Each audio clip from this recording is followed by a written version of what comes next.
నమస్తే, welcome to YS Jagan TV. Raptadu సిద్ధం సభ కొట్టిన దెబ్బకు రాష్ట్ర వ్యాప్తంగా తెలుగుదేశం పార్టీ గజగజలాడుతుంది. బీజేపీతో జతకట్టి ఓట్లు నష్టపోవడానికి సిద్ధపడ్డారు. బీజేపీతో బంధం ఉంటే చాలు అని భావించారు తప్ప నిజంగా గెలవాలనే ప్రయత్నం చేయడం లేదు. రాప్తాడులో చంద్రబాబు మీటింగ్ కు జనాలే లేరు. ఏదో పేపర్లో రాసుకుంది చదువుకుంటూ పోయారు తప్ప ఒక మాజీ ముఖ్యమంత్రి స్థాయికి తగ్గట్టు మాట్లాడలేదు. ఎన్నికల్లో ప్రజాబలంతో గెలవలేమని తెలిసే నిమ్మగడ్డ ప్రసాద్ అధ్యక్షతన ఉన్న సంస్థతో పదే పదే ఎన్నికల కమిషన్ కు ఫిర్యాదు చేయించి వాలంటీర్లు పింఛన్లు పంచకుండా అడ్డుకున్నారు. ప్రభాకర్ చౌదరి, ఉమామహేశ్వర నాయుడు, జితేంద్ర గౌడ్, పరిటాల శ్రీరామ్, నిమ్మల కృష్ణప్ప పేర్లు రెడ్ బుక్ లో రాసుకున్నట్లున్నారు.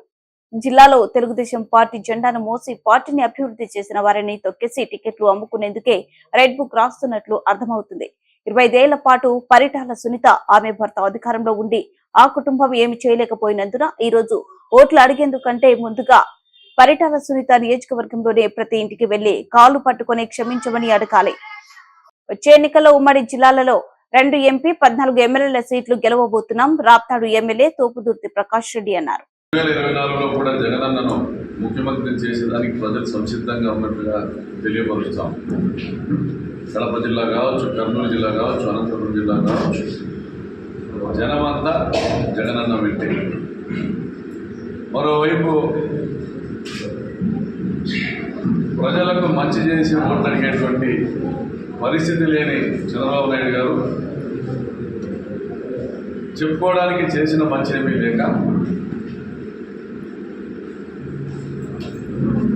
వైఎస్ఆర్ కాంగ్రెస్ పార్టీ ఎమ్మెల్యే అభ్యర్థుల పైన తప్పుడు ప్రచారాలు చేస్తూ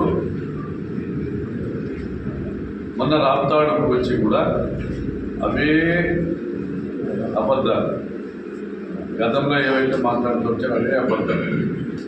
వారి హయాంలో 14 సంవత్సరాలుగా ఆయన ముఖ్యమంత్రిగా ఉండి 25 సంవత్సరాలుగా పరిపాలన ఎమ్మెల్యేగా, మంత్రిగా, పరిటాల రవీంద్ర ఎమ్మెల్యేగా, మంత్రిగా ఉండి కూడా ఏవైతే చేయలేకపోయిన అభివృద్ధి ఉందో అవన్నీ కూడా మేము చేస్తూ ఉంటే, మేము వచ్చిన తర్వాత ఈ అభివృద్ధిని